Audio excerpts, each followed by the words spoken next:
This is the helmet of thorns. Yes. So I had heard, I remember reading or hearing at some point that actually it's like 3D, or not just 3D, but it's, it goes around the whole head. The whole head. And is really like a helmet. Like a cap, a helmet. And so what do we see the correspondence with? These are 3-inch Bethlehem thorns.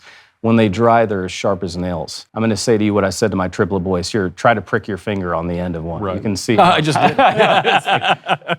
This crown of thorns, the Gospel of Mark, which is the earliest gospel, it says, and the Romans fashioned a crown of thorns and placed it on his head to humiliate him. This is the King of the Jews. They placed this on his head, and what do we see on the shroud? 50 puncture wounds in the scalp. It would have caused profuse bleeding. And so when he goes, Ecce homo, behold the man.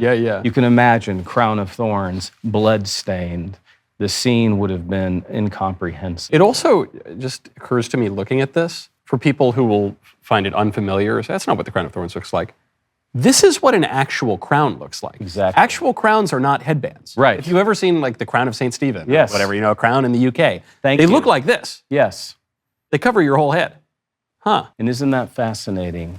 This is what leaves it beyond all doubt to me. Speaking from a historical scholar's perspective, it could not be anyone other than Jesus of Nazareth. My friend Bruno Barberis, who I will be with in just a few weeks in Turin, Italy, has assigned a probability to, is this anyone other than Jesus? And he's published his findings. Again, not a preacher, not a priest. He's a mathematician at University of Turin. The probability, the man of the shroud, according to mathematician Bruno Barberis, is anyone other than Jesus is 1 in 200 billion.